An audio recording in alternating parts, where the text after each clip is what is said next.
تو پھر الحمدللہ امن والی ٹیکنالوجی اور امن والی تعلیم دنیا کو پھر مل سکتی ہے۔ جی محترم، آپ کون اور کہاں سے بول رہے ہیں؟ ہاں قاضی بول رہا ہوں۔ جی قاضی صاحب، جی قاضی صاحب بتائیے کیا سوال ہے آپ کا؟ میرا سوال یہ ہے کہ علم سے زندگی بنتی ہے، جنت بھی جہنم بھی جی جی ہے، خاکی اپنی فطرت میں تو نوری ہے نہ ناری ہے، اس کی تفصیل سے ذرا بیان کریں گے مدنی صاحب تو تھوڑا سا ٹھیک رہے گا علم کی روشنی کے اندر۔ اچھا جی، بہتر قاضی صاحب آپ کے سوال کا جواب دیتے ہیں۔ مدنی صاحب، بھائی نے ایک سوال کیا ہے، تو علم سے جو یا عمل سے جنت اور جہنم جو زندگی بنتی ہے اس کی وضاحت فرمائیے۔ وعلیکم السلام ورحمۃ اللہ وبرکاتہ۔ ابھی بھائی نے ایک سوال کیا اور اس سے پہلے بہن نے ایک سوال کیا کہ کیا ہم عام لوگ قرآن مجید کا ترجمہ پڑھ سکتے ہیں یا نہیں پڑھ سکتے، یا سمجھ سکتے یا نہیں سمجھ سکتے؟ تو ایسے وقت پر میں بہن عرض کرنا چاہوں گا کہ سارے مسلک کے علماء کرام نے، چاہے وہ تبلیغی جماعت کے علماء کرام ہو، بریلوی جماعت کے علماء کرام ہو، دیوبندی جماعت کے علماء کرام ہو، اہل حدیث کے علماء کرام ہو، یہ سارے علماء کرام نے بڑی ہی محنت کے ساتھ انہوں نے ترجمے کیے، تیلگو میں، انگلش میں، اردو میں۔ وجہ کیا ہے؟ جو علماء ہوں گے وہ تو ڈائریکٹ عربی میں سمجھیں گے، یہ ترجمے کرنے کا مقصد ہی یہی ہے تاکہ عام لوگ تیلگو سمجھنے والے، تمل سمجھنے والے سمجھے۔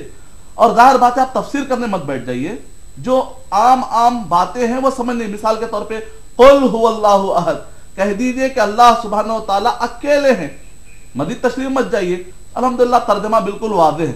تو ایسے عام فہم جو باتیں ہیں الحمدللہ آپ اسی طرح اس کے اندر جو قصے ہیں انبیاء اکرام کے، اس سے آپ نصیحتیں حاصل کر سکتے ہیں۔ یہ ہے علماء اکرام نے جو اتنی محنتیں کی ہیں اور ان جماعتوں نے جو محنتیں کی ہیں تاکہ عام انسانوں کو قرآن مجید سے قریب کیا جائے۔ بھائی نے جو سوال کیا ہے قرآن مجید کی کوئی آیت یا حدیث کی تشریح کرے تو اس پر زیادہ مجھے خوشی ہوتی ہے، لیکن جو اشعار ہوتے ہیں الحمدللہ قرآن مجید اور احادیث طیبہ کا خلاصہ ہوتے ہیں۔ خاص طور سے علامہ اقبال رحمۃ اللہ علیہ کے شعر کو کافی توجہ دی جاتی ہے، ان کے اکثر اشعار کو۔ عمل سے بنتی ہے جنت بھی جہنم بھی، یہ خاکی اپنی فطرت میں نہ نوری ہے نہ ناری ہے، یعنی کہ اس کے اندر ایک فہم پیش کیا جا رہا ہے کہ آدمی، یعنی کہ عمل کوئی پارشل نہیں ہوتا، یعنی آدمی کو بتایا جا رہا ہے کہ آدمی کے اختیار میں ہے کہ وہ جہنم میں جانا چاہتا ہے وہ جنت میں جانا چاہتا ہے، اس کو چاہیے کہ اپنے عمل کو اچھا کر لے تاکہ وہ جنت میں جانے کی فکر کرے۔ کیونکہ عام طور پہ نظریہ پایا جاتا ہے بعض لوگوں کے پاس کہ ہم مجبور ہیں، ہم جو عمل کر رہے ہیں یہ مجبوری میں آ کر رہے ہیں۔ تو اس میں بتایا جا رہا ہے ایسی باتیں آپ کو اختیار ہے کہ آپ نوری بنتے ہیں یا ناری بنتے ہیں، آپ کو اختیار دیا جا رہا ہے، ایک کانسیپٹ دیا جا رہا ہے۔ اس کے الفاظ کے معنی میں مت جائے، اس کا مکمل ترجمانی یا اس کا عام فہم مطلب یہی ہے۔ امید کہ آپ کا جواب مکمل ہو۔ شکریہ مدنی صاحب۔ ناظرین اور ایک کالر لائن پر موجود ہیں، انہیں پروگرام میں شامل کرتے ہیں۔ ہلو جی، السلام علیکم۔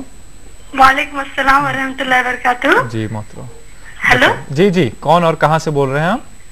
جی اپنا نام اور اپنے شہر کا نام بتائیے۔ میں شمس الہدا، شمس الہدا صاحبہ جی، دنتے والا ڈسٹرکٹ چھتیس گڑھ سے بول رہی جی پہلے بھی آپ ہمارے پروگرام میں شامل ہو چکے ہیں۔ جی جی بتائیے کیا سوال ہے آپ کا؟ جی میرا یہ سوال ہے کہ قرآن شریف میں جی کچھ ایسا تعلیم بھی ہے جس سے جادو ہوتا، کسی کے اوپر جادو کرتے ہیں نا، جی تو کیا تعلیم کے ذریعے ایسا جادو کرتے ہیں تو کیا ان کے اوپر ہوتا ہے، حق ہوتا ہے؟ اچھا جی، فرق ہوتا ہے یعنی جادو زائل ہوتا ہے، یہ بولنا چاہ رہے ہیں آپ؟ جادو کا اثر ختم، اور ایسا کرتے ہیں جو لوگ تعلیم کے ذریعے کسی پر جادو کرنا، تو یہ کیا سب ٹھیک ہے؟ جادو کرنا ٹھیک ہے کیا پوچھتے ہیں آپ؟ اچھا بہتر، بہت شکریہ آپ نے سوال کیا۔ مدنی صاحب بہن نے جو سوال کیا ہے اس کا خلاصہ فرما دیں۔ مجھے یہ بات واضح نہیں ہوئی کہ جو جادو کرتے ہیں یا کرنا قرآن سے جائز ہے یا نہیں، کیا ہوا جادو کو زائل کیا جا سکتا ہے، وہ دونوں طرح سے بتا دیں آپ۔ وعلیکم السلام ورحمۃ اللہ وبرکاتہ۔ قرآن مجید میں ڈیٹیل آپ کو سارے علوم کے بارے میں آپ کو تفصیلات، جیسے ٹیکسٹ بک ہوتی ہے عناوین کے ساتھ، آپ کو لیسنز کے ساتھ، ایسا تو آپ کو نہیں ملے گا۔ البتہ قرآن مجید کے اندر کی ورڈز ہیں۔ کی ورڈز کا مطلب ہوتا ہے کہ ایسی کوئی چابی جس کے ذریعے سے وہ علم کا آپ کو خزانہ مل جائے۔ تو ایسے الحمدللہ قرآن مجید کی 6666 آیتیں لگ بھگ، اس کے اندر تقریباً کی ورڈز ہے جس کے اندر دنیا کے سارے علوم سما گئے الحمدللہ۔ اور جہاں تک بہن نے سوال کیا ہے کہ جادو کے بارے میں، قرآن مجید سورہ بقرہ سورہ نمبر 2 آیت نمبر 102 اور 103 کے اندر کہا گیا ہے کہ جادو کا سیکھنا کفر ہے، حرام ہے، اور جادو کا سکھانا بھی حرام ہے. کسی بھائی کے خلاف جادو کا استعمال کر کے تکلیف دینا بھی حرام ہے، اور اسی طرح جادو کا توڑ خود جادو سے کرنا بھی حرام ہے. البتہ قرآن مجید یہ آپ کو اجازت دیتا ہے اس بات کی، سورہ بنی اسرائیل 17 کے آیت نمبر 82 کے مطابق وَنُنَزِّلُ مِنَ الْقُرْآنِ مَا هُوَ شِفَاءٌ وَرَحْمَةٌ لِلْمُؤْمِنِينَ کہ قرآن مجید کو ہم نے شفا بنا کر نازل کیا ہے. تو اس قرآن مجید کے پڑھنے سے اگر کسی پر جادو ہو چکا ہو، نظر بد کا اثر ہو چکا ہو، جن کے اثرات آ چکے ہوں، تو ایسے وقت پر یہ قرآن مجید کی آیتیں پڑھنے سے اس کے جادو کے اثرات ختم ہو جاتے ہیں. یہ بات صحیح ہے، حق ہے. امید کہ آپ کا جواب مکمل ہو. شکریہ مدنی صاحب. ناظرین ایک مختصر سے وقفے کی جانب چلتے ہیں، اس امید کے ساتھ کہ ہم لوٹ رہے ہیں اور آپ کہیں نہیں جائیں گے. ملیں گے ایک بریک کے بعد.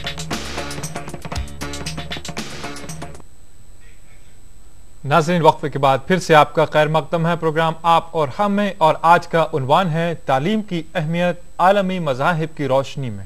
اس بریک کے بعد پہلے کالر کو شامل کرتے ہیں پروگرام میں. ہلو جی السلام علیکم. السلام علیکم. جی وعلیکم السلام محترم. کون اور کہاں سے؟ فاروق پڑھو جالنا. جی فاروق صاحب کیسے ہیں آپ؟ خیر و عافیت؟ کرم ہے اللہ کا. مجھے سوال کرنا تھا حافظ صاحب سے. ہاں تو کیجئے نا سوال. یہ ہم جو تعلیم حاصل کرتے، جو ڈاکٹر بنتے، انجینئر بن جاتے، جو جب ہم اس میں ایک حافظ بناتے، جو نماز کے لیے حافظ، مفتی صاحب نے ایسا فتویٰ دیے تھے کہ حافظ کو نذرانہ دینے والا بھی گنہگار اور لینے والا بھی گنہگار. لیکن حافظ صاحب تو یہ نہیں بولتے کہ مجھے اتنا نذرانہ چاہیے یا کچھ چاہیے، وہ نہیں بولتے ہیں.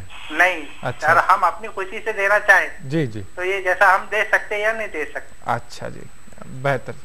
بہت شکریہ فاروق صاحب، آپ نے جالنا سے کال کیا. مدنی صاحب نذرانہ دینا یا تحفتاً دینا، ہدیہ دینا یا تنخواہ دینا، جو بھی بہرحال ہے، اس کے لیے کیا کہتے ہیں؟ اور انہوں نے وضاحت نہیں فرمائی ڈاکٹر اور انجینئر بن جاتے ہیں اس کے لیے، اس کے آگے کچھ نہیں کہا انہوں نے. تو کیا بیک گراؤنڈ ہو سکتا ہے سوال کا، آپ سمجھتے ہوئے اس کو تھوڑا سا جواب عطا فرمائیں. وعلیکم السلام ورحمۃ اللہ وبرکاتہ. بھائی کے سوال سے جو کچھ بھی ہمیں سمجھ میں آیا ہے، ایسا لگتا ہے کہ شاید بھائی ڈاکٹر اور انجینئر سے خفا لگتے ہیں. خفا ہونے کی ضرورت نہیں ہے. کوئی بھی تعلیم اپنی جگہ پر بری نہیں ہوتی. ہر تعلیم جو بھی مفید ہو وہ انسان کے لیے فائدہ مند ہی رہے گی. جو بھی صحیح تعلیم ہوتی ہے ہمیشہ فائدہ مند ہوتی ہے، لیکن اس کا استعمال کرنے والا آدمی غلط ہو جاتا ہے تو تعلیم کو برا بھلا نہیں کہنا چاہیے.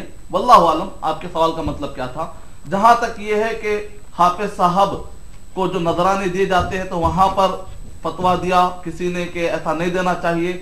اگر اس میں یہ بات ہے کہ آپ کمیٹی یا مسجد کی طرف سے حافظ صاحب کو مقرر کیا گیا ہے اور وہاں پر انہوں نے یہ اصول بنایا ہے کہ اگر آپ نذرانہ دیتے ہیں تو ہمارے علم میں لائے بغیر اگر آپ دیتے ہیں تو گویا کہ ڈسپلن آپ فالو نہیں کر رہے. اس لحاظ سے دیکھا جائے تو اس کو بہرحال حرام کی حد تک تو نہیں، لیکن ڈسپلن چونکہ آپ فالو نہیں کر رہے ہیں، اسلامی اعتبار سے کہا گیا ہے سورہ مائدہ نمبر 5 کے آیت نمبر 1 کے مطابق یا ایھا الذین آمنوا اوفوا بالعقود، ڈسپلن کو فالو کرو، ایگریمنٹس کو پورا کرو.